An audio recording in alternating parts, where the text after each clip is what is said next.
Bonjour et bienvenue à ce webinaire organisé en partenariat par Novabuild, Alizé et Nantes Métropole. Je suis Juliette, chef de projet chez Novabuild et j'ai le plaisir d'être avec vous ce matin pour animer ce webinaire consacré à l'audit global. Alors pour commencer, quelques mots sur Novabuild. Nous sommes l'association qui fédère et mobilise les acteurs de la construction, de l'aménagement et de l'immobilier en Pays de la Loire. Alors pourquoi est-ce qu'on fédère et on mobilise ces acteurs? Eh bien, on a deux grands rôles. C'est le changement des mentalités d'une part pour le changement des pratiques d'autre part. Et on accompagne au quotidien nos 450 adhérents sur toutes ces questions. Alors, avant de rentrer dans le vif du sujet de ce matin, autour de l'audit global dans le cadre du dispositif éco-énergie tertiaire, avec nos intervenants qui vont nous rejoindre d'ici un instant, je souhaitais, avec vous, en introduction, remettre un peu en perspective le sujet. C'est vrai que dans notre secteur, on a beaucoup de réglementations, notamment le dispositif éco-énergie tertiaire, qu'on appelle aussi décret tertiaire.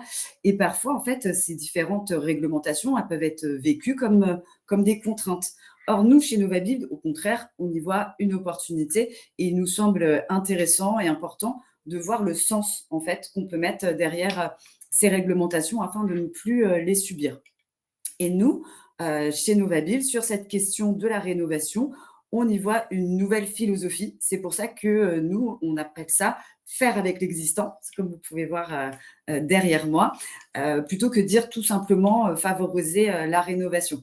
En effet, faire avec l'existant, pour nous, ça doit devenir une philosophie, une culture commune pour tous les professionnels de la construction, de l'aménagement et de l'immobilier. C'est vraiment un positionnement qu'on affirme très fortement et qu'on peut retrouver dans notre baseline, qui est prendre soin des territoires.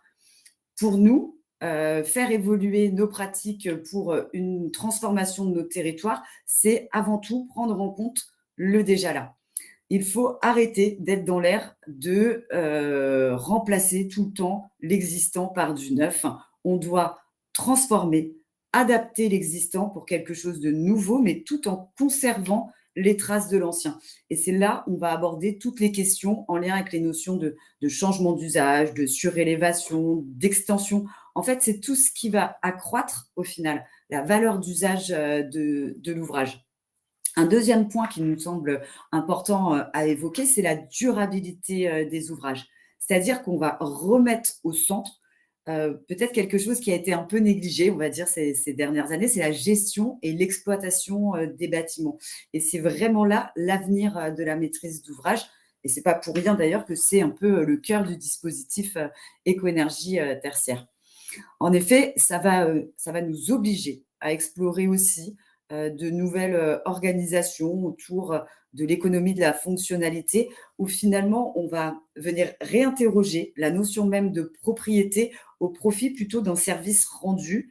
Va être également aussi le cas d'un certain nombre de notions comme celle du coût global. On ne sera plus juste dans du coût d'investissement à un instant T, mais bien un coût d'investissement qui va être couplé avec un coût d'exploitation sur une durée de 20 ou 30 ans dans le bâtiment.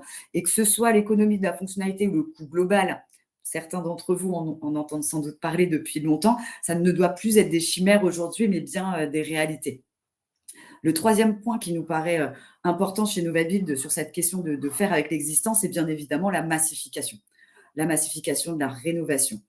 Et souvent, quand on parle rénovation, on a un prisme un peu resserré de ne penser que rénovation énergétique, bien souvent parce qu'on y est un peu incité par les aides publiques ou encore la réglementation. Et pourtant, c'est important en fait de remettre en perspective la rénovation sur des notions plus larges, les questions de confort, de qualité de vie, tout en prenant aussi en compte la valeur du bien, la valeur patrimoniale ou encore commerciale.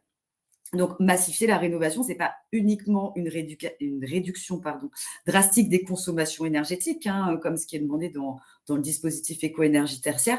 C'est aussi réduire l'empreinte carbone, préserver nos ressources, remettre la qualité de vie aussi des personnes présentes dans ces bâtiments, les usagers, et c'est aussi l'opportunité de développer de nouvelles approches financières. Cette nouvelle approche financière, c'était d'ailleurs le thème de notre dernier webinaire en partenariat avec Alizé autour de l'ingénierie financière, que vous pouvez retrouver en replay sur nos chaînes YouTube. Le quatrième point, c'est pour nous que la massification de la rénovation, c'est la meilleure manière de faire se rejoindre l'impératif écologique et l'impératif social d'autre part. Plus largement, prendre soin des ouvrages, c'est avant tout prendre soin des humains, avec notamment tout avant un volet santé qui doit être très sérieusement remis au centre du projet, aussi bien sur les questions de qualité de l'air, de lumière naturelle, d'acoustique et plus largement de confort et de bien-être. Une rénovation, si elle est pensée dans sa globalité, va permettre de pouvoir toucher, de pouvoir mettre en avant, de pouvoir apporter des solutions sur toutes ces questions. Enfin, le cinquième, et je vous promets, c'est le dernier point, faire avec l'existant, c'est sûr, il va falloir accepter la complexité. Faire avec l'existant, on ne va pas se mentir, c'est quelque chose de complexe, qui est plus complexe que de faire tout simplement du neuf. Les surprises qui sont inhérentes au déjà là, il va y en avoir un certain nombre. Et c'est pourquoi c'est vraiment important d'être bien entouré, d'être entouré avec des acteurs qui sont des sachants, qui sont des experts, qui interviennent sur la question de la rénovation.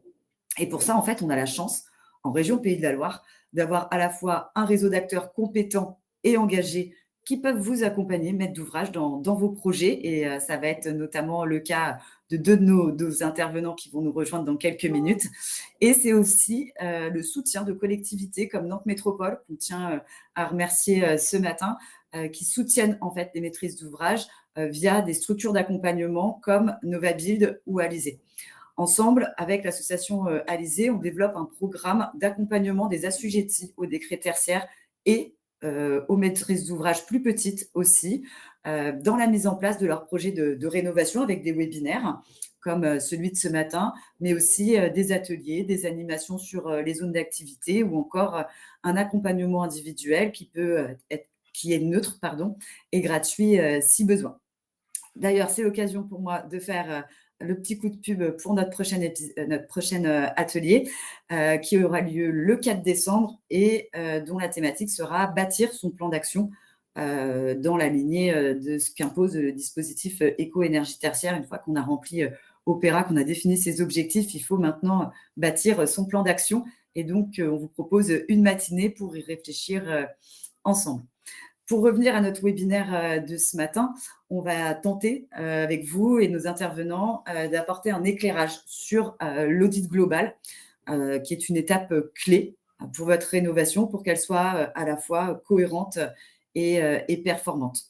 Et pour nous parler de cet outil ce matin, on a le plaisir d'avoir avec nous Florent Loussouarn de chez Pouget Consultant et Rodrigue Goulard, architecte et gérant de chez Insemita. On avait déjà avec eux, lors du dernier webinaire, évoqué ensemble l'outil qui est le SDIE. Et aujourd'hui, on va pouvoir faire le lien avec cette question justement de l'audit global pour pouvoir mettre en perspective. Alors, j'essaye de faire monter Rodrigue. Je vous prie de m'excuser, j'ai un petit problème de connexion.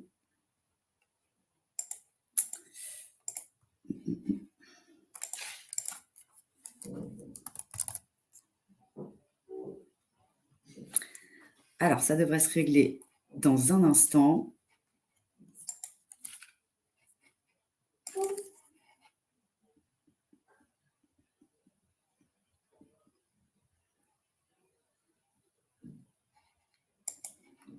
Voilà, ça devrait être réglé, ce qui va permettre de pouvoir leur donner la parole. N'hésitez pas à poser toutes vos questions dans le chat. Je me ferai un plaisir de vous les relayer. Et suite à leur intervention, on pourra avoir un temps de questions-réponses si vous en avez.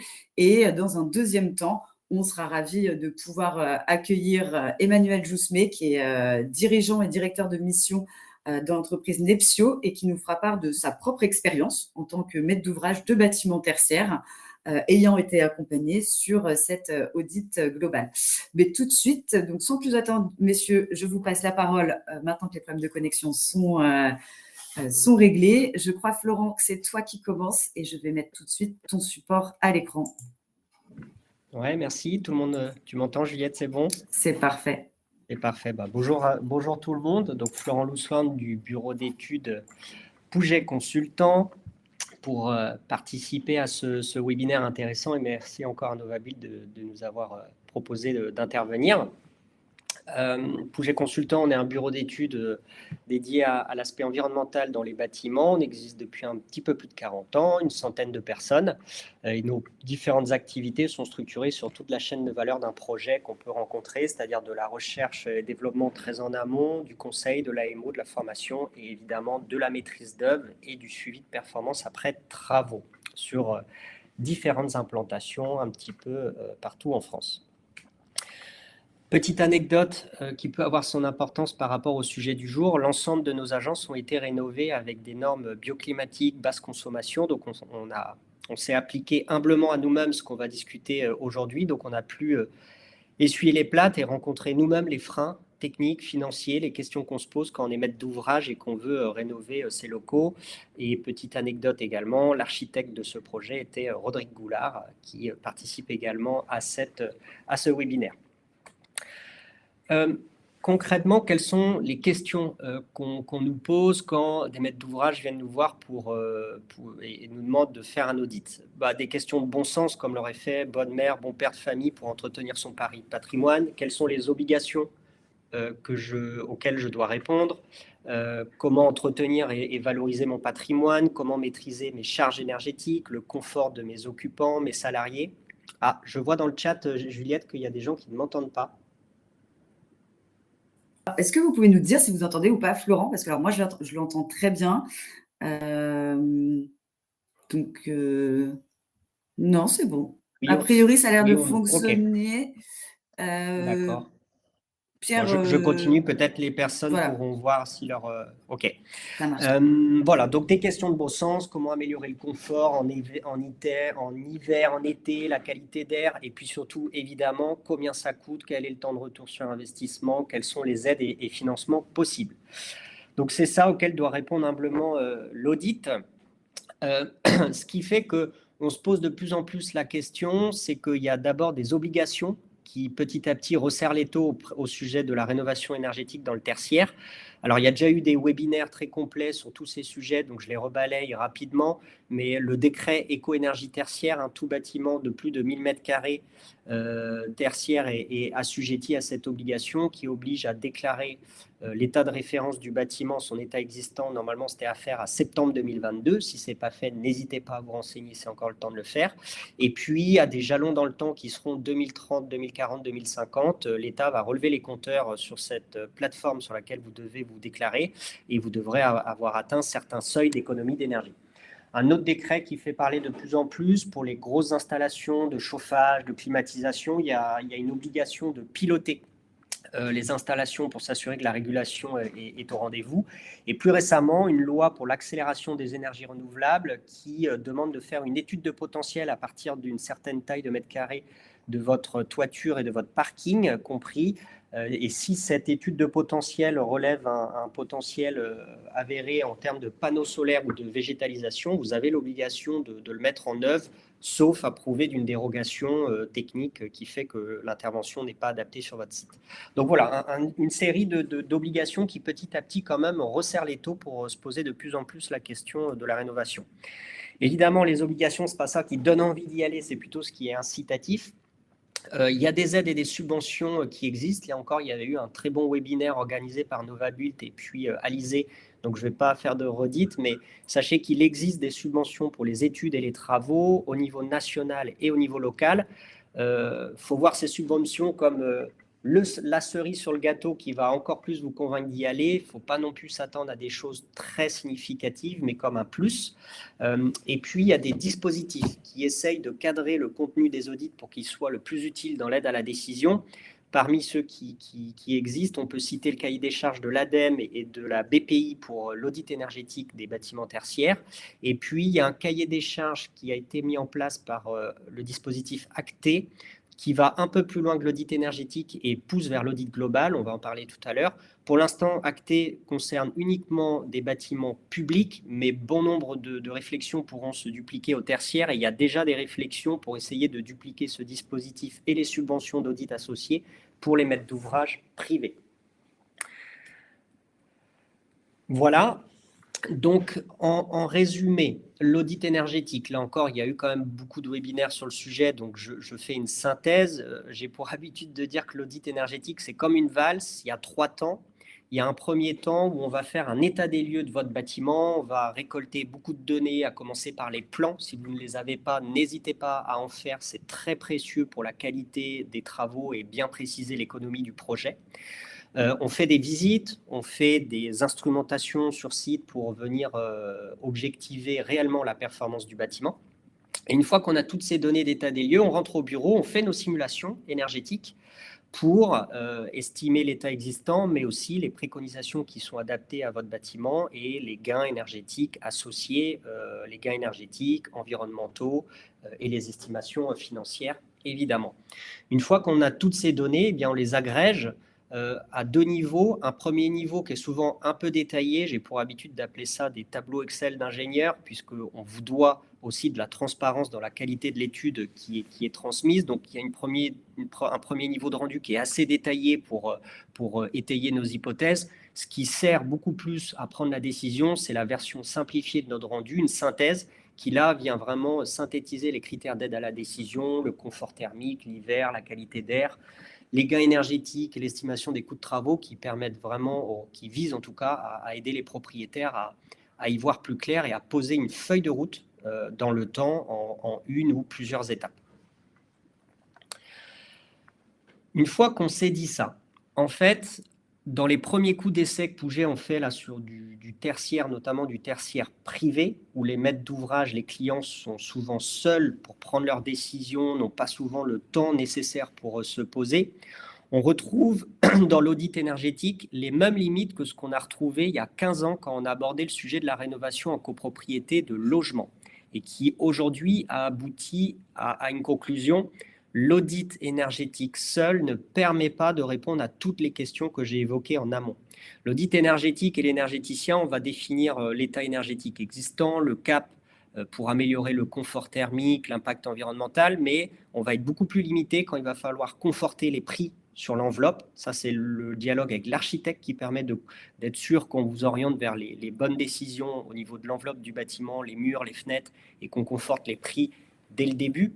On va aussi être très limité, les énergéticiens, quand il s'agit d'aborder le sujet du financement. Évidemment, on pourra vous faire des estimations de travaux en tendance, des estimations de subventions, mais après, il y a aussi tout un sujet lié au financement, la capacité aux banques à vous proposer tel ou tel prêt qui font partie de l'aide à la décision si on est propriétaire et qu'on veut y aller.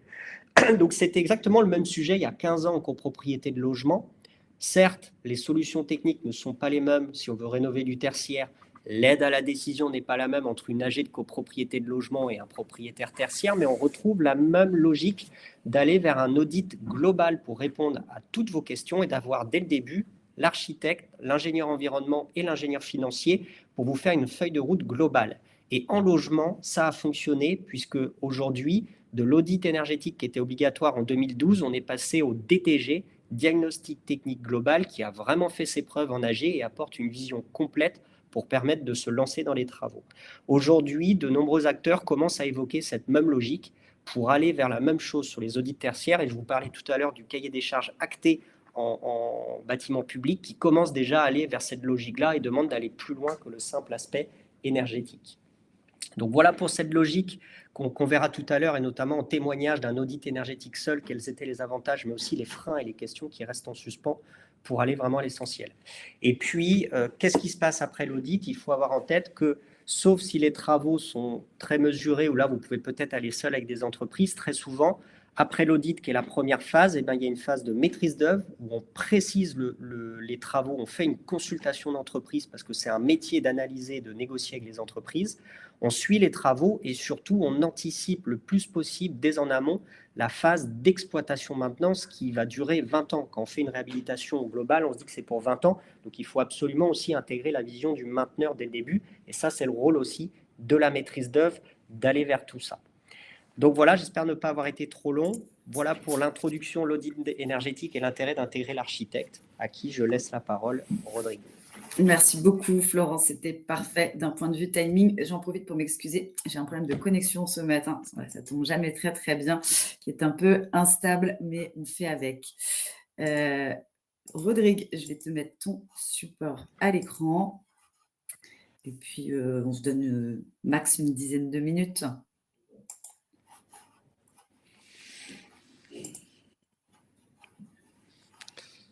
Bien, merci Juliette, merci Florent pour la passation. Merci à toutes et à tous d'être présents à ce webinaire. Donc moi je suis assez heureux d'intervenir ce matin. J'interviens avec Novaville depuis un petit peu plus de 2 ans, notamment quand on avait lancé il y a quelques temps de ça l'école du décret tertiaire pour justement un petit peu défricher ces nouvelles obligations réglementaires. Donc, rapide présentation. Donc, je suis architecte urbaniste. J'ai fait à peu près 25 ans de maîtrise d'œuvre et depuis maintenant 4 ans, j'interviens principalement sur des missions d'assistance à maîtrise d'ouvrage sur la valorisation et la transformation des patrimoines. Donc, nos missions, c'est de l'accompagnement et de la valorisation d'actifs, de la stratégie patrimoniale, de l'accompagnement sur le décret tertiaire en partenariat avec les bureaux d'études, des schémas directeurs immobiliers, des diagnostics architecturaux et urbains. Voilà, en quelque sorte, un petit peu le métier de l'architecture, mais plutôt sur une phase pré-opérationnelle.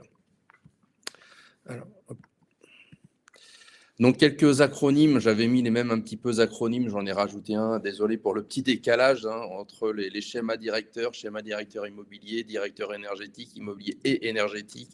Il y a aussi l'usage qui arrive maintenant de plus en plus et finalement, l'audit global, c'est, comme le rappelait Florent, le bilan énergétique exhaustif, mais aussi la question de la prise en compte de l'immobilier dans son ensemble et surtout la prise en compte des spécificités architecturales d'un bâtiment. Sur l'audit global, je dirais que les spécificités énergétiques, c'est d'abord une analyse approfondie et complète qui vise à évaluer les performances énergétiques, comme le rappelait Florent, mais aussi les aspects architecturaux d'un bâtiment ou d'un ensemble de bâtiments. On a le cas sur le décret tertiaire où sur une même parcelle, on peut avoir une composition de plusieurs bâtiments qui seront peut-être architecturalement différents, mais assujettis étant sur la même parcelle. Bien évidemment, ça passe par l'analyse des performances énergétiques, les diagnostics énergétiques, les études thermiques, les évaluations du confort. Ça, on va dire, c'est la partie énergétique que je rappelle et que précisait Florent à l'instant. Sur la partie architecturale, on est sur un autre spectre, mais il faut avoir la vision quand même globale du dispositif. On va compléter ces différentes analyses, on va dire techniques, par l'analyse architecturale. Florent en parlait, la composition de la data, ça va être les plans de récollement et la récupération des différents plans pour la mise à plat et la mise à jour de tous les éléments graphiques. L'analyse foncière, l'évaluation de l'état du bâtiment, on va parler des niveaux de vétusté, et puis bien évidemment, en fonction des règles, les évolutions normatives, la conformité aux normes. Donc tout ça, ça nous amène vers quel scénario et quels usages on compte faire de notre bâtiment. Sur l'audit, par rapport à l'état des lieux approfondi d'un bâtiment, bien évidemment, je parlais tout à l'heure de l'analyse foncière. On parlera de l'analyse du site. Donc, au-delà de l'aspect bâtimentaire, on va aussi regarder l'aspect foncier du bâtiment, essayer de connaître son contexte, son implantation, sa localisation. Bien évidemment, on regardera aussi la fonctionnalité des espaces pour la partie plus architecturale et puis la qualité et l'intensité d'usage qui peuvent répondre, je dirais, un petit peu plus en extension à la qualité de vie au travail. Donc l'audit global, bien évidemment, va permettre de questionner un ensemble de solutions, faire un point sur la vétusté des biens et des matériels et puis questionner ses besoins, toujours en rapport avec les surfaces, les typologies, mettre en avant une reconfiguration de locaux liés à des changements d'organisation ou d'usage interne, La mise en œuvre, par exemple, de télétravail dans les entreprises, effectivement, si on a un jour de télétravail, c'est quasiment ramené aux salariés, c'est 20% des surfaces qui peuvent être questionnées. Et tout ça, on peut aussi se poser la question d'une reprogrammation si demain on fait évoluer des surfaces ou qu'on réduit la taille des bureaux pour optimiser l'usage. Donc les questions à se poser pour aller au-delà de la vision énergétique, c'est comment transformer son actif, qu'il soit bâti ou non bâti, pour être vertueux. Quel rapport au vivant aussi, la relation à la nature, quelles améliorations apporter. On parle à la question de l'infiltration, de la renaturation. Quelles actions bas carbone, notamment en lien avec le parcours ABC qui a été développé par NovaBuild et la trajectoire carbone qu'on souhaite atteindre. La qualité de vie au travail, j'en parlais tout à l'heure. Dresser un petit peu un bilan des actifs et de la data, donc la nature des bâtiments, des sols, les états de vétusté.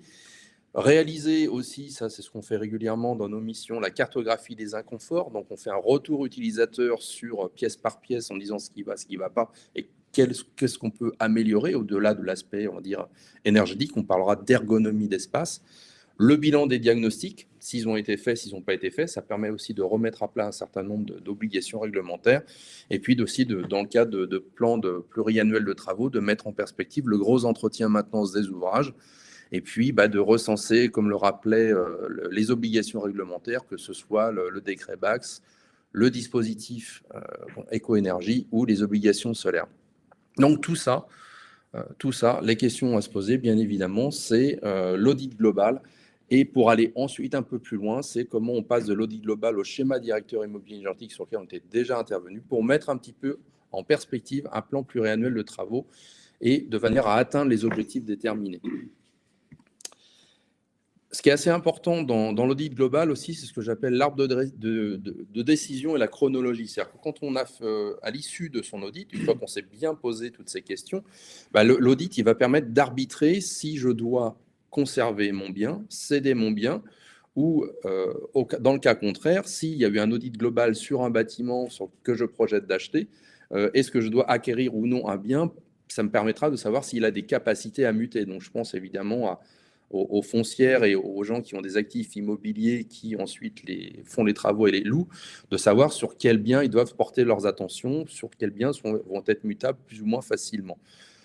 Par extension, dans la suite de la chronologie, c'est une fois qu'on est parti sur ce dispositif, une fois qu'on a finalisé l'audit, c'est de regarder le schéma directeur immobilier. Donc là, on va parler de stratégie patrimoniale, de schéma pluriannuel et de stratégie immobilière, les SPSI. Et dans tout ça, la soutenabilité économique. Et la dernière phase, Florent le rappelait, c'est le plan pluriannuel de travaux, c'est le phasage des investissements, on va dire, raisonnables en lien avec le SPSI. Dans la méthodologie, donc petit prérequis, donc bien évidemment la composition de la data, on en parlait tout à l'heure, c'est remettre à plat la base de plan et les surfaces pour les mises à jour éventuelles, les échanges avec le syndic de copropriété, notamment sur l'historique, parce que souvent les syndics de copropriété, même dans le cas de bureaux, ont des historiques sur les campagnes de travaux ou les différentes des évolutions du patrimoine qu'il y a pu y avoir. Bien évidemment, analyser les DOE et des IO, ça permet de remettre à petit plat et ça permet de corriger aussi les différents plans. Se questionner sur le devenir et l'encadrement du bâtiment dans le cadre du schéma directeur et quelles évolutions ou besoins des usagers à plus ou moins long terme pour construire ce qu'on pourrait appeler un idéal. À l'issue de la composition de la data, on passe sur l'analyse foncière réglementaire. Ça va être l'analyse des règlements d'urbanisme, PLU, PLUI, pour savoir la destination et les occupations des sols. Imaginons, je suis intéressé sur une friche, mais le PLU n'a pas encore muté. Et ce qui va m'intéresser, c'est sous combien de temps le bâtiment va pouvoir être conforme à la destination future. On va regarder les accès et les voiries pour des questions de sécurité, le stationnement de véhicules pour voir s'il n'y a pas des excédents fonciers à travailler. Bien évidemment, l'analyse foncière, la capacité d'accueil et de densification. Quand il y a des densifications, des niveaux d'emprise au sol, on va regarder aussi tout ça. Donc voilà, toute une sorte de prérequis sur les obligations qui sont liées, je dirais, au règlement d'urbanisme. L'évaluation, ce qu'on fait, donc c'est la troisième partie, l'évaluation de l'état du bâtiment. J'en parlais, il y avait la question de la vétusté, Ce qui va être aussi important, c'est l'analyse de l'occupation. On parlait de l'évolution du temps de travail et des taux d'occupation. Parce que bien évidemment, si on a, je le rappelle encore, hein, si on a un jour de télétravail et qu'on a une dématérialisation des données, on n'est plus sous l'époque où on avait des ordinateurs, ce qu'on appelait les tubes, hein, qui faisaient 70 cm de profondeur avec des classeurs et des rouleaux classeurs dans les pièces. Donc maintenant, la plupart des bureaux et des données sont dématérialisées. Donc le besoin en surface, on est passé on va dire, de 15 mètres carrés à quasiment 9 mètres carrés pour un bureau. Donc ça questionne, je dirais, pour le bureau, qu'il soit en flex office ou individualisé, ça questionne, je dirais, la cartographie et l'aménagement du space planning du bâtiment. La cartographie des inconforts, j'en ai parlé préalablement, et puis l'analyse bâtimentaire, on en a parlé aussi un petit peu. La question de la conformité aux normes, donc en général, quand on travaille en audit global, on regarde aussi, on s'occupe de vérifier la conformité des différentes réglementations, que ce soit incendie, que ce soit les normes environnementales ou l'accessibilité, et éventuellement, en corrélation avec la cartographie des inconforts, les dysfonctionnements qui sont à évaluer. Donc, toujours en dernier lieu, l'audit global, il atterrit un petit peu de manière entre les envies qu'on pourrait avoir de l'évolution de son actif immobilier et les différentes réglementations, c'est quel scénario ou quelle reprogrammation je vais mettre en œuvre. Donc, je parlais tout à l'heure de l'arbre de décision, c'est un peu de manière analogue. On va se poser la question, au vu des audits et puis des chiffrages qu'on aura pu établir, de se dire, est-ce qu'on est sur une démolition-reconstruction pour faire un programme neuf? Est-ce qu'on est sur une réhabilitation dite de 1 pour 1, c'est-à-dire qu'à l'identique avec les recommandations issues des mises en conformité? Est-ce qu'on va être sur une question de réhabilitation et de travail sur les usages? Ça va être plutôt d'aménagement sur la révision des aménagements intérieurs. Est-ce qu'on fait le choix politiquement parce qu'on est inclus dans une politique RSE de l'entreprise assez forte sur un projet à impact où on va, dans le cadre d'une réhabilitation, retravailler du réemploi, renaturer un site, avoir une démarche de cradle to cradle à l'intérieur du projet réhabilité, intégrer des énergies renouvelables dans le processus, ainsi de suite. On peut avoir différents spectres à cibler. Et puis, bien évidemment, ce qu'on peut regarder aussi, c'est l'étude de réversibilité pour un changement de destination partiel ou complète d'un existant. On entend souvent parler de réversibilité de bureau vers du logement ou du logement vers du bureau. Enfin, voilà, il y a différents types de réversibilité qui sont à imaginer. Et puis, la question, c'est quelle valorisation pour une réhabilitation? Avec la question, quand on parle de valorisation dans le cadre de la réhabilitation, c'est est-ce qu'on peut densifier sur le site? Est-ce qu'on peut surélever? Est-ce qu'on peut poser une construction complémentaire? Donc voilà un petit peu, à travers tout ça, c'est comment bâtir sa reprogrammation, sur quel scénario on va décider d'enclencher la programmation. Alors un petit exemple alors ce n'était pas un audit global, c'était plutôt un audit architectural et fonctionnel. Sur un petit exemple, c'était un existant, on est sur Nantes-Est, dans ce qu'on appelle le centre de Gros. On a un ensemble immobilier qui est assujetti au décret tertiaire. Et l'idée, c'était de trouver le financement pour réhabiliter ou améliorer la performance énergétique. Donc, effectivement, le décret tertiaire, ça peut coûter, mais un bâtiment, ça peut aussi rapporter dès lors que l'actif est dit purgé de son investissement. C'est-à-dire que tout est acquis. En fait, on a juste de l'entretien et de la maintenance. Donc, l'étude qu'on avait menée, c'était 3 plots de 700 mètres carrés donc, sur une unité foncière, donc assujettie, puisqu'on est à 2100 mètres carrés de SDP ou de SU. On a 107 places de parking. Le PLU de Nantes Métropole précise qu'on est à une place pour 80 mètres carrés. Donc, quelque part, j'ai un excédent de 6400 mètres carrés, si on raisonne à l'inverse. L'audit architectural a mis en avant des évolutions au niveau des plateaux et a permis aussi de voir que la surélévation était possible en ossature légère type bois. Donc, cette analyse constructive nous a permis de bâtir un scénario, on va dire, idéalisé, en allant un petit peu dans un caractère prospectif, en se disant que peut-être que demain, les parcs tertiaires immobiliers pourraient aussi accueillir, s'ils pouvaient être densifiés, de la diversité. On pouvait imaginer soit du logement à définir, résidence ou géré ou autre. Donc en fait, de 3 plots de 700 mètres carrés, on passe à 3 plots de 1400 mètres carrés. Donc en fait, on double la surface, On réduit un petit peu le stationnement, on met en place des bornes de recharge mutualisées, mais l'intérêt, c'est quels nouveaux usages on va pouvoir intégrer dans ce dispositif. Et l'idée, c'était de mettre un peu en perspective la question de la renaturation des sols, la question des îlots de fraîcheur à mettre en œuvre, de retrouver au sein d'un écosystème plutôt dédié bureau, de retrouver de la diversité et de l'accueil de d'autres fonctionnalités pour, on va dire, aussi réduire un petit peu les mobilités. Voilà, il y avait, on va dire, on ouvrait un petit peu le champ des possibles sur un projet hybride qu'on appelait un petit peu un projet en devenir. Et le financement des travaux était bien évidemment l'issue de la valorisation de l'ensemble immobilier. Bon, voilà, j'ai terminé. J'espère que je n'ai pas été trop long. Je vais laisser la main à Juliette, peut-être Non, qu'on puisse parler parfait. du retour d'expérience. Alors, avant quand même de passer au retour d'expérience avec Emmanuel dans quelques minutes, moi j'avais une question. Ce projet, il est réalisé? Ça avait été à la demande d'un maître d'ouvrage? Il est en cours ou c'était simplement une... Non, non, non, là c'était Voilà, vraiment c'était une ça étude de aussi de cas. faire. C'était une Ouais. étude de cas pour flécher un petit peu dans le cadre des illustrations du décret tertiaire où la question de la foncière, c'était de se dire le décret tertiaire, ça va nous coûter. Et en fait, effectivement, c'est le réflexe comme les copropriétés il y a une quinzaine d'années, c'est dès qu'on va parler de travaux, ça peut coûter, mais on va dire, même pour les collectivités, un bâtiment public, ça peut aussi rapporter. Au-delà du fait que juste poser des panneaux photovoltaïques, on peut aussi incrémenter d'autres fonctions si on engage des travaux. Il y a les questions de retour sur investissement, bien évidemment, mais il y a aussi la question de... Là, on est sur un foncier privé, on est sur un actif privé.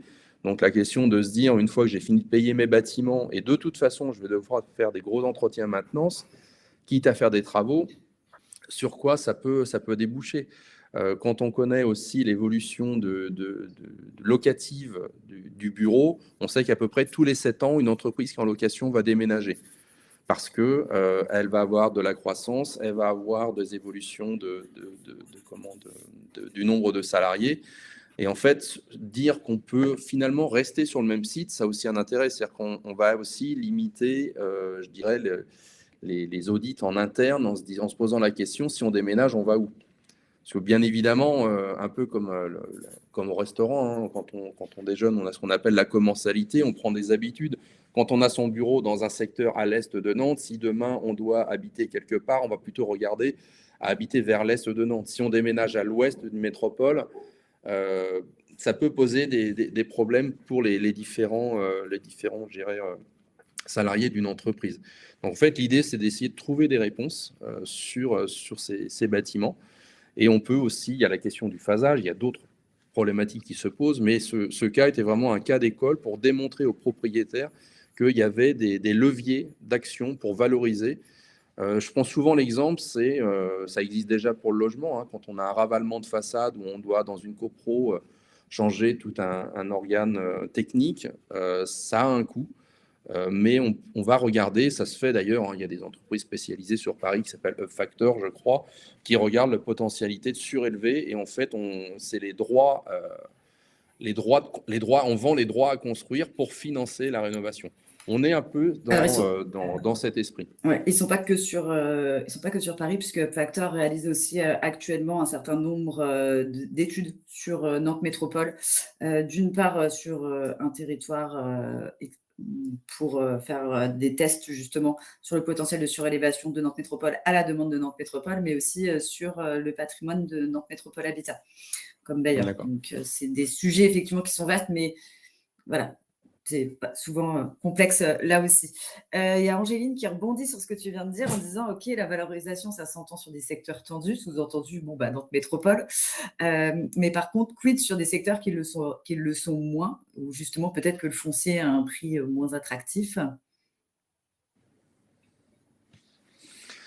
Est-ce qu'on peut quand même réussir à faire cet équilibre financier? Alors, tout va dépendre des travaux. Là, c'est un exemple. Effectivement, on est sur Nantes, on est sur une zone de bureaux dans le centre de Gros où il y a des parcs tertiaires et de la concurrence sur des parcs tertiaires, bien évidemment. Tout va dépendre aussi de la localisation du bien, j'entends. Après, on n'est pas obligé d'aller surélever de 2 niveaux l'ensemble d'un bâtiment. Tout va dépendre aussi des usages et des fonctions. Et là, on revient un petit peu aussi à des éléments, on va dire, réglementaires qui sont les plans d'occupation des sols sur la destination, quels usages et quelle destination je peux avoir sur un territoire. Si je suis dans une zone industrielle, il va falloir attendre que je passe en UMA ou en UMB pour la question de Nantes Métropole, mais sur des possibilités de mutabilité plus aisées. Si on reste sur du tertiaire, il faut que demain, la question de la valorisation, il y ait le besoin aussi de cette valorisation. Donc, effectivement, sur des zones, on va dire, détendues, se pose la question du financement, mais après, tout dépend du projet. On revient sur la question des scénarios. L'audit global va mettre en perspective l'analyse du bâti et des travaux à faire à minima. Et ensuite, la question du financement. En fait, la question de la densification, de la surélévation, c'est aussi pour aller valoriser l'actif et participer au financement des travaux. Si on n'est pas sur ces champs d'investigation, il faudra chercher d'autres pistes d'investigation et il y a il n'y a pas de réponse unique sur chaque foncier. Ok, merci beaucoup Rodrigue pour cette réponse très concrète. Je vous propose de finir. Des questions plutôt, à mon avis, pour toi, Florent. Alors, on en a une bien précise sur la question du confort, de comment on évalue le confort. Enfin, peut-être que Rodrigue peut répondre aussi, d'ailleurs. Je vous laisse voir entre vous. Est-ce que ça veut dire qu'il faut à minima une étude énergétique STD-SED, simulation thermique et énergétique dynamique, plutôt que sur le moteur THCE-X, ou est-ce que ça se fait en plus? Enfin, comment, je pense que l'action plus globalement, c'est comment est-ce qu'on évalue cette question du confort? Ouais, ça fait plaisir, il y a des ingénieurs dans la salle. Qui travaillent pour un maître d'ouvrage, parce que je le connais, donc en plus. D'accord, encore mieux. C'est de l'internalisation. Alors, comment on évalue comment on évalue le confort? Je vais faire une réponse en 2 temps et qui est l'approche qui est utilisée aussi pour le cahier des charges acté dont j'ai parlé tout à l'heure, qui à mon sens est le plus évolué, mais pour l'instant est que pour les maîtres d'ouvrage publics. Le cahier des charges acté, il dit dans un premier temps, vous pouvez faire une première évaluation du confort sur la base d'une méthodologie transparente mais évaluée à dire d'experts, c'est-à-dire est-ce qu'il y a des occultations extérieures, est-ce qu'il y a de l'inertie, est-ce qu'il y a de la végétalisation extérieure pour éviter les îlots de chaleur, et donc d'avoir un premier regard comme ça qualitatif. Si le client, au cas par cas, souhaite aller plus loin, on a par exemple un client qu'on accompagne en ce moment, il est venu avec critère numéro 1, mes salariés se plaignent du confort d'été sur mon bâtiment. Là, on va préconiser d'aller plus loin et d'activer un niveau supérieur qui est la STD, donc un outil très détaillé, très puissant, où on passe plus de temps, mais là, on va beaucoup mieux sécuriser ce sujet de confort d'été dès le début pour bien quantifier les éléments à mettre en place. Et après, il y avait une deuxième question, alors je vais éviter d'aller dans le débat, mais il y a 2 types de calculs quand on est thermicien, soit les calculs dits conventionnels qui sont très théoriques pour aller chercher des labels, des subventions, là où le décret tertiaire et l'exigence d'économie d'énergie en facture réelle nécessitent d'utiliser une autre méthode de calcul sur laquelle on a beaucoup plus la main, sur la température de chauffage, l'activité réelle du bâtiment. Et là, oui, on préconise d'aller vers ça la plupart du temps parce que il y a vraiment, que ce soit pour le décret tertiaire ou pour répondre à de nombreuses questions que j'ai évoquées au début, la nécessité d'aller vers un calcul réel. Merci Florent. Julien, si besoin, en tout cas, n'hésite pas à te rapprocher de Florent si tu veux des questions plus... si tu as d'autres questions par la suite. Eh bien, alors, Johan vient de reposer une question, mais il y en avait une première qui permettait de remettre un petit peu le contexte global, qui est que, en fait, l'audit global, très concrètement, en fait, à quoi il doit répondre? À la vision d'un BE, à un cahier des charges, on a parlé du cahier des charges acté, et comment est-ce qu'on met ça en regard, en lumière avec les besoins du client? Je dirais qu'il doit d'abord et surtout répondre aux besoins du client. C'est pour ça qu'il y a un échange préalable quand les clients prennent contact avec nous. Ils sont plus ou moins matures dans leurs demandes et leurs réflexions. Donc, l'échange est plus ou moins long pour établir la prestation qui convient. Mais d'abord, c'est de comprendre quel est le besoin. Certains clients viennent avec un gros sujet confort d'été. D'autres viennent nous voir avec un gros sujet. J'ai une vieille chaudière fuel, qu'est-ce que je peux faire? Ou j'ai entendu parler de panneaux solaires, qu'est-ce que vous en pensez? Et ensuite, on essaye de leur expliquer que la vision, elle est globale. On essaye de bien prendre en compte leurs besoins à eux. Et ensuite, suivant les cas, peut venir se clipser un cahier des charges, soit que le client a rédigé lui-même, soit que propose un subventionneur qui est sur le territoire, soit la région, soit la ville. Donc, c'est d'abord le besoin, évidemment, et ensuite, on vient clipser un cahier des charges qui vient sécuriser la proposition. Je vous propose une dernière question afin de laisser quand même un peu de temps à l'intervention d'Emmanuel. Pour pardon, parce que ça a bougé. En fait, grosso modo, il demande pourquoi est-ce que les bureaux d'études ne prennent jamais en compte ou ne préconisent jamais les actions qu'on appelle quick wins, c'est-à-dire des actions rapides à moindre coût et à retour rapide, du type effectivement analyser si les contrats conclus avec les fournisseurs d'énergie sont les bons, mettre en place des contrats d'exploitation, des réglages de thermostat, d'eau, etc., sur lesquels en fait on peut au tout début, et c'est quand même un peu, néanmoins, Johan, les préconisations dans le décret tertiaire, c'est de commencer par ces actions où on a un gain assez rapide pour pouvoir avoir le temps et libérer de la marge de manœuvre financière pour envisager un plan d'action plus large. Mais donc, pourquoi les BE ne les prennent pas en compte?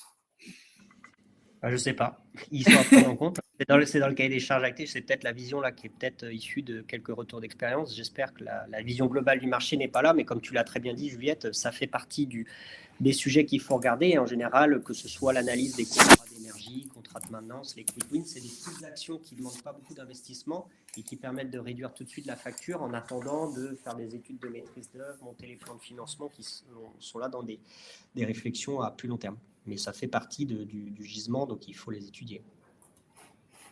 Merci beaucoup. Emmanuel nous a rejoint. J'ai bien vu ta question, Aurélien. On verra si on peut avoir un temps de réponse. Sinon, on essaiera d'y répondre un peu plus tard. Ou Florence, si tu veux faire une réponse par écrit, pas de souci. Je vois le temps qui défile et on est ravis de t'avoir avec nous, Emmanuel. Je vais mettre ton support à l'écran et écoute, je te laisse te présenter.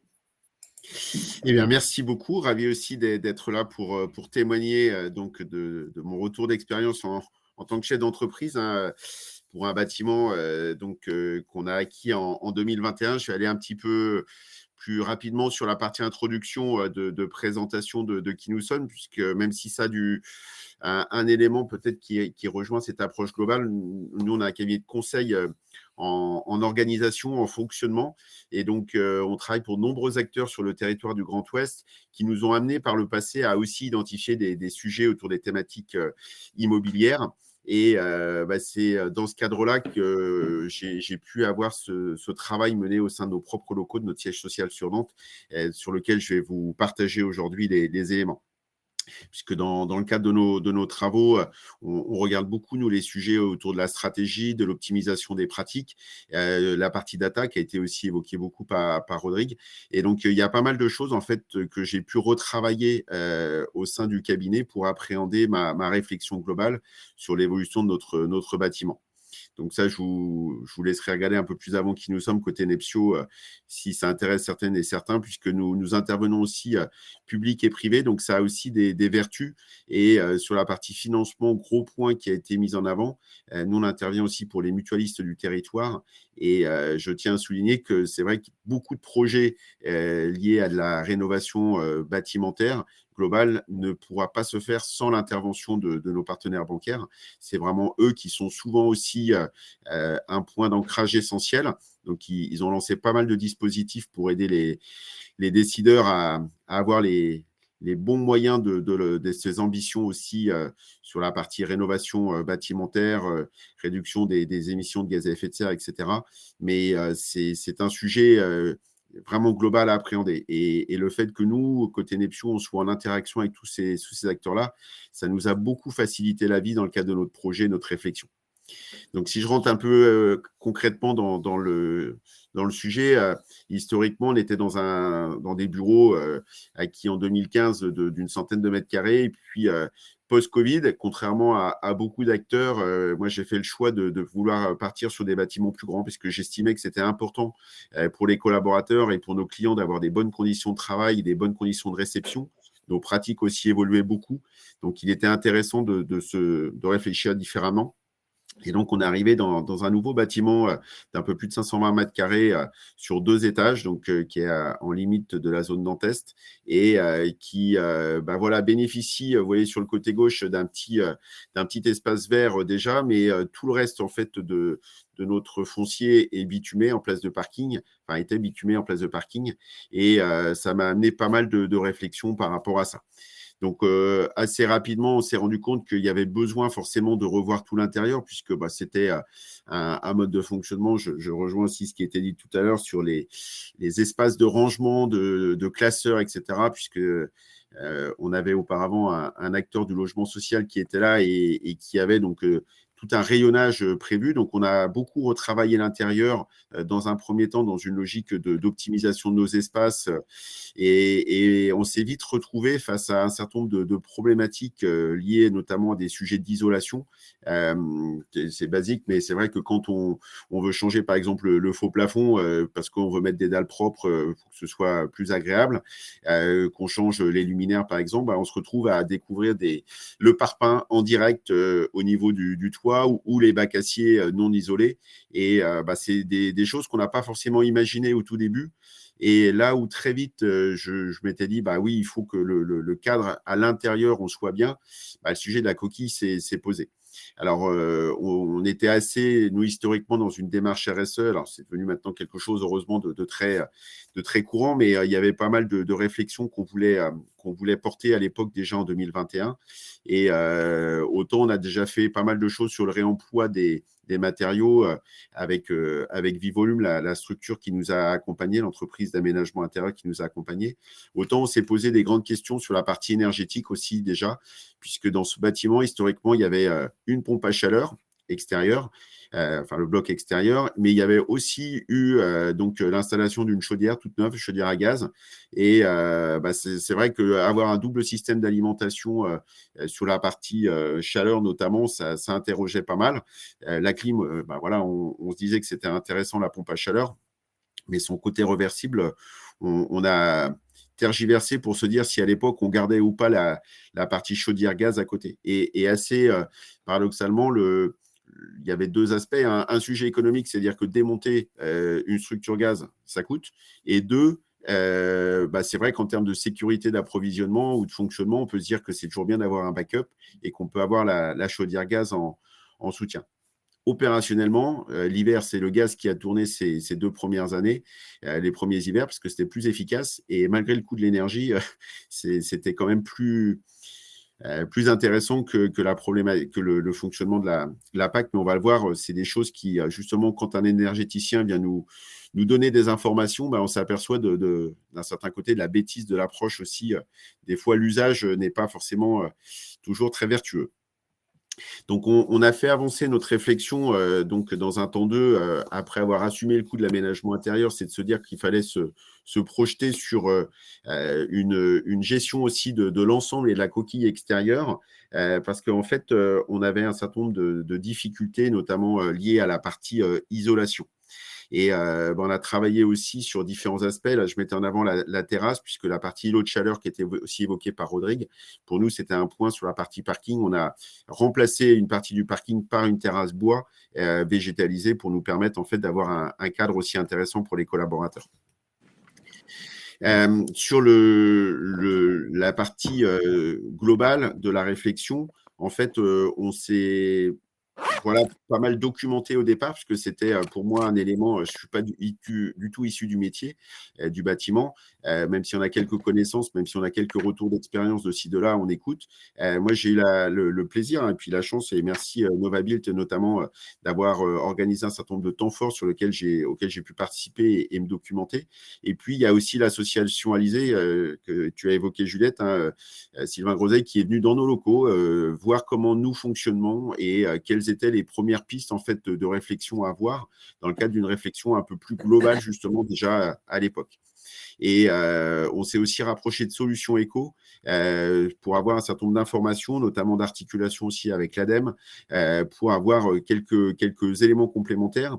Et puis, commencer déjà à toucher la problématique du financement et des éventuelles aides, subventions qui pourraient être mises à disposition. Bon, dans le privé, on se rend compte très vite qu'il y en a très peu. Et comme ça a été bien dit par Florence, ce n'est pas le sujet d'aller chercher une subvention pour une subvention, puisque c'est assez énergivore et chronophage. En revanche, ça peut permettre quand même de financer un certain nombre de points qu'on ne ferait pas autrement. Et c'est vraiment dans ce côté bonus que aussi je l'ai pris à l'époque. Et donc, l'idée, ça a été de bien regarder les aspects obligations réglementaires. Nous, on était à 500 et quelques mètres carrés, donc moins de 1000 mètres carrés, donc pas soumis décret tertiaire. Mais en même temps, ce n'est pas parce qu'on n'est pas soumis à une obligation réglementaire qu'on ne doit pas faire des choses. Ça, c'est ma philosophie. Je voyais aussi des évolutions techniques qui me paraissaient intéressantes. On a une exposition, par exemple, plein sud sur la façade. Donc, j'avais mis des films historiquement 2021 pour protéger en fait les collaborateurs et ça marche bien. Il y a des belles solutions technologiques. Mais là, je me disais, si je change les huisseries, peut-être que je pourrais aussi avoir des verres, par exemple, qui se foncent en fonction de la luminosité ou de l'intensité du soleil, choses comme ça. On va parler de certaines évolutions technologiques. Et comme on se projette dans des travaux pour 25 ans, autant choisir des solutions innovantes, nouvelles. C'était ma réflexion, parce que je me disais qu'elles seraient encore d'actualité dans 25 ans, alors que si je prends des solutions qui ont déjà 10, 15, 20 ans d'existence, forcément, elles seraient, à mon sens, obsolètes. Elles seront, à mon avis, obsolètes dans quelques années. Mais là encore, la difficulté auquel j'ai été confronté, c'est que ce n'est pas si simple que ça. L'innovation technologique, elle n'est pas forcément encore complètement, on va dire, dans les standards de production du marché. Donc, on a traité pas mal de points dans cette approche plus globale pour essayer d'enclencher en fait une dynamique au service d'un certain nombre d'objectifs. Donc, le sujet, bien évidemment, c'était le cadre de vie pour les collaborateurs. Alors, dans le jargon, on parle de qualité des conditions de travail des collaborateurs, la QVCT, pour ceux qui connaissent, parce qu'il y a beaucoup d'acronymes dans le métier du bâtiment, donc je suis redonné dans d'autres univers. Il y a la partie aussi, bien évidemment, consommation énergétique. Oui, c'est vrai que 2022, guerre en Ukraine et tout ce qui en a suivi, on s'est posé des questions peut-être différentes par rapport à ça. Mais sur un bâtiment comme le mien, en fait, c'est quelques milliers d'euros à l'année, mais ce n'est pas grand-chose. Et je me suis très vite rendu compte, à l'issue du travail avec Pouget Consultant, qu'in fine, ce n'était pas les économies sur la partie énergétique qui allaient me financer mes travaux, bien évidemment. Malheureusement, ce n'est pas les mêmes ratios. Donc, il faut prendre les choses sous un angle différent. L'empreinte carbone, parce que c'est essentiel. Moi, j'avais fait faire un bilan carbone sur les données donc de 2022. Et donc, quand j'ai reçu ça début 2023, je me suis rendu compte que le volet bâtimentaire était un élément très important. Il y a la mobilité d'un côté et le bâtiment de l'autre. C'est les deux grands axes, bien évidemment, sur la partie gaz émissions de serre. Gaz à effet de serre, pardon. Et donc, c'est vraiment un point sur lequel je voulais aussi que notre action, en fait, vienne répondre à cette problématique-là. Et puis après, tout ce qui était développement des énergies renouvelables, puisque c'est vrai que le gaz, c'est un sujet. Moi, je fais des sujets dans la méthanisation sur le monde agricole, sur le biogaz. Là, le gaz qu'on a, pour l'instant, ça reste du gaz fossile. Donc, se dire que si on peut avoir de l'énergie verte, alors peut-être du panneau photovoltaïque, peut-être travailler sur d'autres éléments. J'avais ma pompe à chaleur. Donc, c'était aussi de s'interroger sur sa vétusté, sa capacité, en fait, de durer dans le temps et savoir s'il y avait des nouvelles possibilités aussi par rapport à cet outil-là. Et puis, j'avais aussi la volonté de travailler sur l'angle plus global, au-delà du bâtimentaire, c'était vraiment l'emprise globale de notre site de Nantes. Et autant j'avais déjà un petit espace vert, autant j'avais commencé à végétaliser la terrasse. Et je voulais aussi qu'on puisse travailler sur la végétalisation de notre parking historique et de voir comment on pouvait aussi aider tranquillement avec des petites actions à ramener un peu de biodiversité sur notre site. Donc voilà, c'était un projet très, très, très large, donc global. C'est aussi pour ça, je pense que vous m'avez fait venir par rapport à cette réflexion sur l'audit global. Nous, on l'avait initié comme ça côté Nepsio. Et c'était vraiment le souhait de conjuguer plusieurs aspects, plusieurs objectifs. Mais je pense que les valeurs, c'est vraiment un point qui est majeur dans le cadre d'une réflexion comme ça, parce que par retour d'expérience, il faut être vraiment engagé pour aller au bout de ce type de projet. Et je vous donnerai un petit état des lieux aujourd'hui où nous en sommes. C'est pas simple et il faut du temps. La frise qu'a donnée Florent tout à l'heure sur la durée des travaux, enfin, entre l'étude, les travaux, c'est pas qu'une vue de l'esprit. Même pour un petit bâtiment, je m'aperçois que c'est quand même assez long parce qu'il y a plein d'intervenants à faire monter.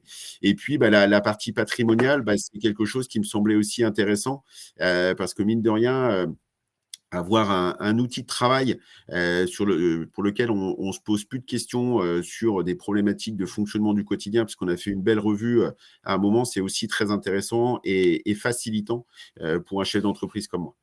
Donc voilà, un certain nombre de choses. Donc on a structuré des chantiers.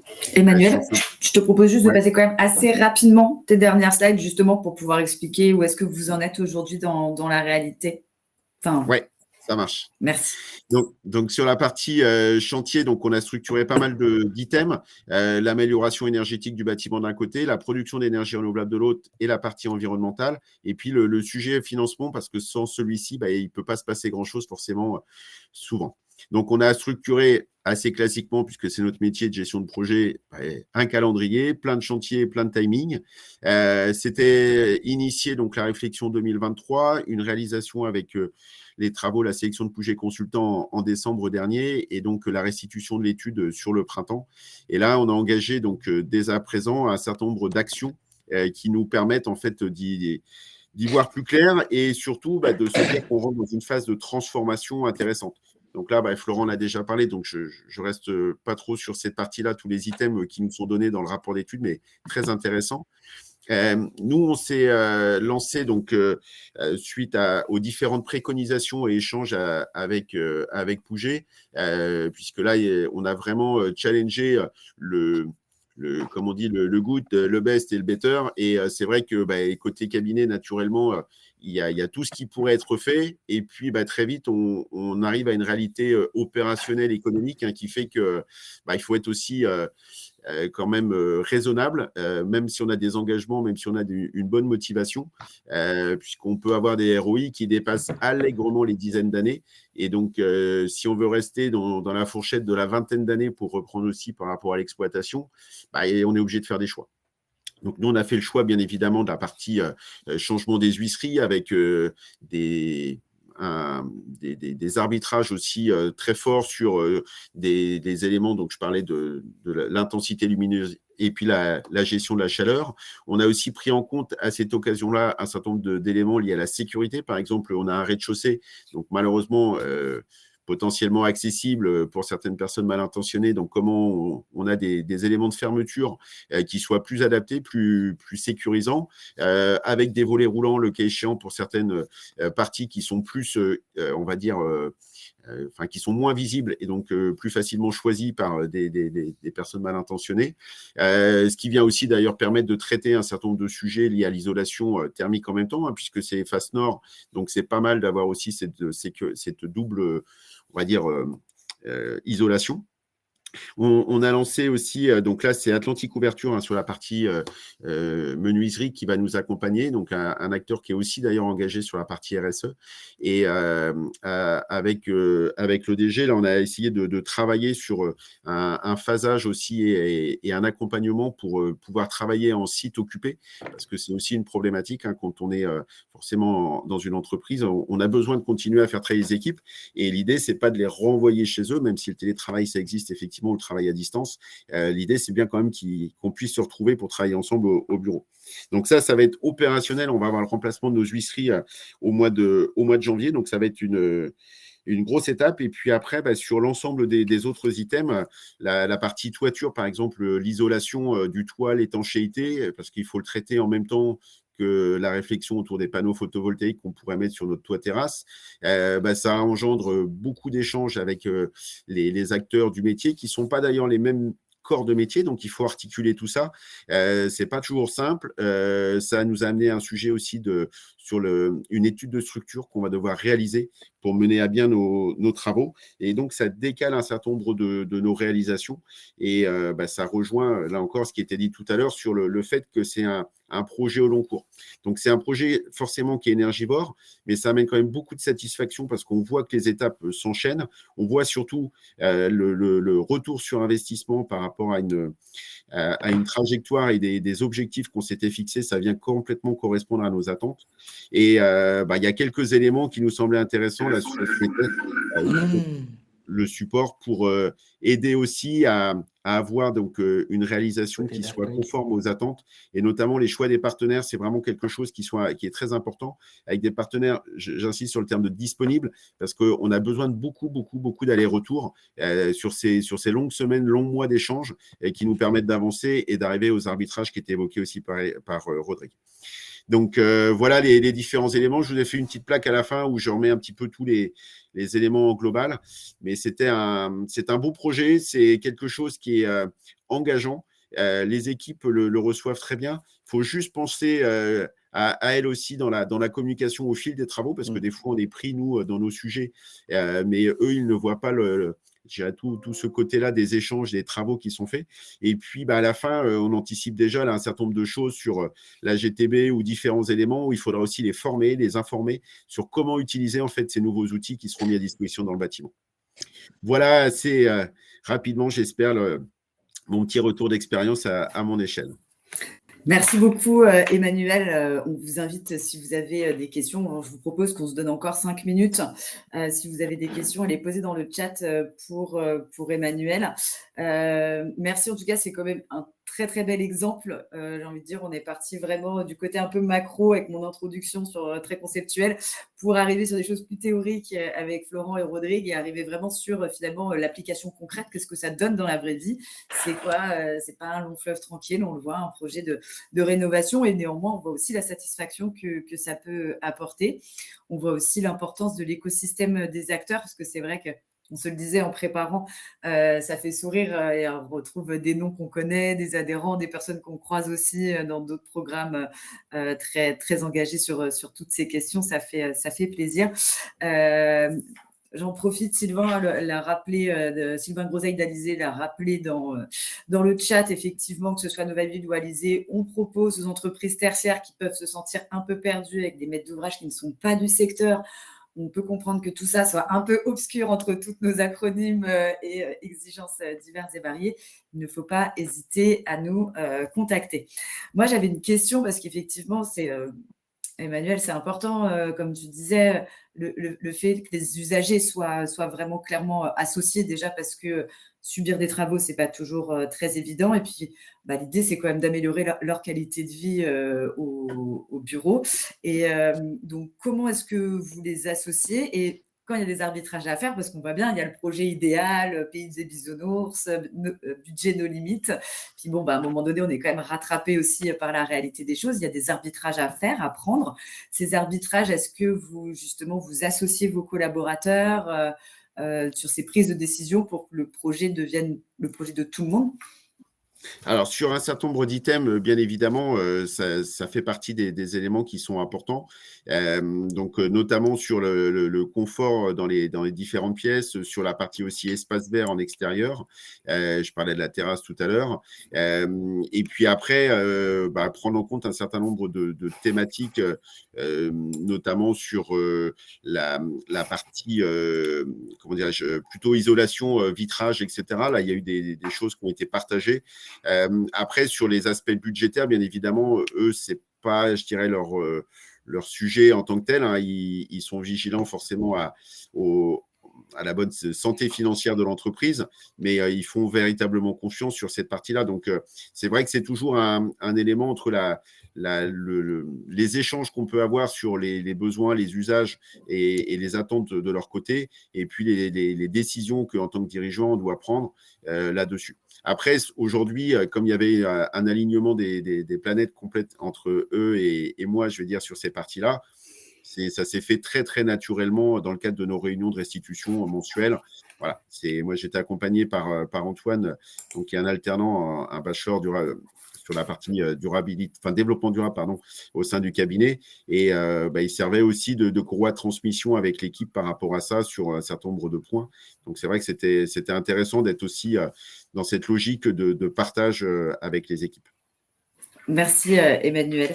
J'ai une question d'Étienne qui demande si parfois, après un audit, est-ce qu'on passe par une étude de faisabilité technique et financière avant justement le recrutement d'une équipe de maîtrise d'œuvre pour bien cadrer les travaux?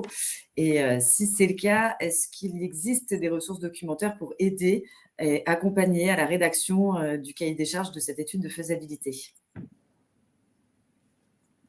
Je peux répondre si tu veux. 1, 2, vous m'entendez? Oui. Ouais. Ah, si, c'était bon. Mais, Florent, vas-y, si tu as déjà des éléments de réponse. Et peut-être la question aussi à Emmanuel, est-ce que vous êtes posé la question ou vous ne saviez même pas que ça existait peut-être? Florent, tu veux Ouais. l'apporter? Ouais, alors, proposition de réponse, soit le maître d'ouvrage suite à l'audit, donc enfin, derrière cette question, je pense, c'est comment on fait avant d'aller dépenser des frais de maîtrise d'œuvre, d'être bien sûr que le sujet est adapté. Je prends l'exemple des panneaux solaires. Bah, j'ai besoin d'une étude structure pour voir si c'est faisable avant de dépenser toute une mission complète de maîtrise d'œuvre sur les panneaux solaires.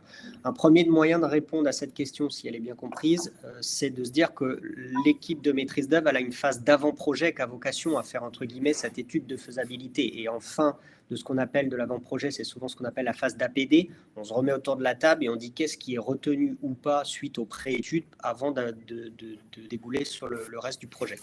Une autre réponse possible, c'est des maîtres d'ouvrage qui, entre l'audit et la maîtrise d'œuvre, lorsqu'ils ont besoin de sécuriser tout un certain nombre de sujets, passent par une phase d'AMO. Suivant les besoins, ça peut être une AMO que énergie, une AMO avec un programmiste qui va être aussi gérer l'extension, la révision des espaces à l'intérieur. Donc ce rôle d'AMO peut aussi jouer ce rôle de faisabilité, de jouer le tampon entre l'audit et la maîtrise d'œuvre pour être bien sûr qu'on part dans la bonne direction. Voilà deux niveaux de réponse possibles en espérant avoir bien compris la question. Et oui, il y a des cahiers des charges ADEME qui existent pour les études de faisabilité. Et d'ailleurs, Angélique, j'ai une troisième réponse, c'est que dans l'audit en général, quand on répond à des audits avec Pouget, en général, on adresse une méthodologie. Et dans la méthodologie, on propose un certain nombre d'actions. Et en fait, l'audit peut déjà répondre à l'entièreté des questions que peuvent se poser si on va étudier l'audit global, justement, on va étudier la structure. Et c'est parce qu'on aura étudié la structure, on saura si on peut mettre des panneaux photovoltaïques. Donc, on chiffrera de toute façon la possibilité ou non d'en mettre, si vraiment on veut aller dans cette direction. Enfin, ça, c'est l'exemple, mais le principe de l'audit global, c'est bien justement de poser toutes les questions énergétiques, de recenser les problématiques, de poser aussi les solutions qui vont pouvoir être orientées. Et après, on va choisir en fonction du projet de qualité de vie au travail qu'on souhaite développer, au projet global qu'on souhaite mettre en perspective. On va s'orienter, pareil, dans la même logique d'un arbre de décision, en disant ça c'est possible, c'est pas possible. Ça c'est important pour moi, je veux le conserver. Et en fait, on va chiffrer l'ensemble et il y aura la réponse technique associée. Et ça sera, je dirais, le programme architectural de la transformation du bâti. Effectivement, enfin, je pense que ce qu'on a bien vu là autour de cette heure qu'on a passée ensemble, c'est que l'audit global, c'est bien un regard à 360 sur l'existant en fait du bâtiment, permettant d'envisager différents scénarios Oui. pour la poursuite de sa vie. C'est pas genre on fait pas genre juste un état des lieux, c'est pas juste la question énergétique, c'est vraiment à la fois cet état des lieux 360 couplé à différentes simulations de propositions de travaux d'amélioration de l'existant qui là aussi ne portera pas que avec une vision uniquement monothématique ou que énergétique. S'il n'y a pas d'autres questions, je vous propose de nous arrêter là. Est-ce que vous avez envie d'ajouter quelque chose, le mot de la fin peut-être, pour continuer? Bah, si je prends moi ma petite casquette de chef d'entreprise, c'est vrai que c'est des projets qui sont super engageants et impactants pour l'équipe. Et ça nécessite néanmoins quand même beaucoup d'énergie à mobiliser, beaucoup de développement de connaissances et il faut beaucoup d'interactions. Voilà. Donc c'est vrai que si on a un acteur qui est en capacité de faire une approche globale et d'apporter une vision sur l'ensemble des items, c'est super intéressant parce que ça évite de se disperser.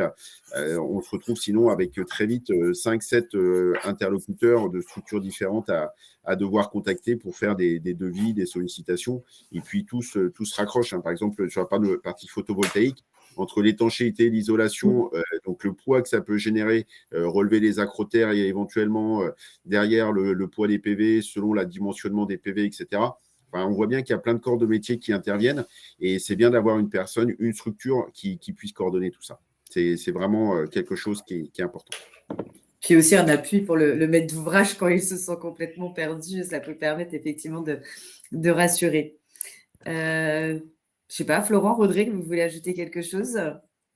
Oui, bah, juste en complément, et d'ailleurs, on le rappelait dans l'expérience, on va dire Nepsio, c'est qu'en fait, c'est quel idéal on veut construire aussi. C'est-à-dire que quelle mise en commun, quelle perspective on veut mettre pour l'évolution. Il y a effectivement la question énergétique, il y a la question des usages, la question de l'intensité de l'usage. Et effectivement, c'est plus facile, c'est ce qu'on appelle en termes anglo-saxons, ça s'appelle l'appreciative inquiry.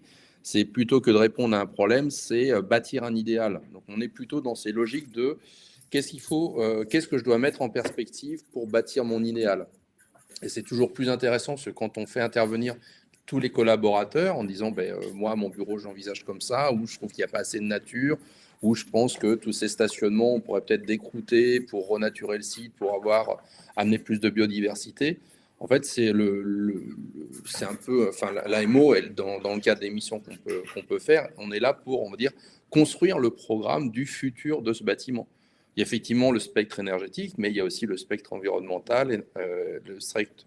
Enfin, il y a plusieurs, on va dire, niveaux d'incrémentation dans la programmation ou la reprogrammation du bâti. Donc, effectivement, bâtir, dire le commun, le socle commun, c'est de toute façon, ça prend. Je dirais, c'est toujours plus facile de se dire, on va partir sur 6 mois de travaux en coactivité. Dès lors qu'on a tous été acteurs de la fabrique du projet, c'est plus facile que de se faire imposer une transformation. C'est sûr. Florent? Ouais, je finirai juste en disant que en se faisant accompagner par les bonnes personnes de manière globale, ça va faire le même schéma, j'en suis certain, que la copropriété il y a 15 ans, avec aujourd'hui des taux de transformation sur Nantes qui sont de 70% sur nos audits en copropriété de logement. On m'aurait dit ça il y a 15 ans, je n'aurais jamais cru.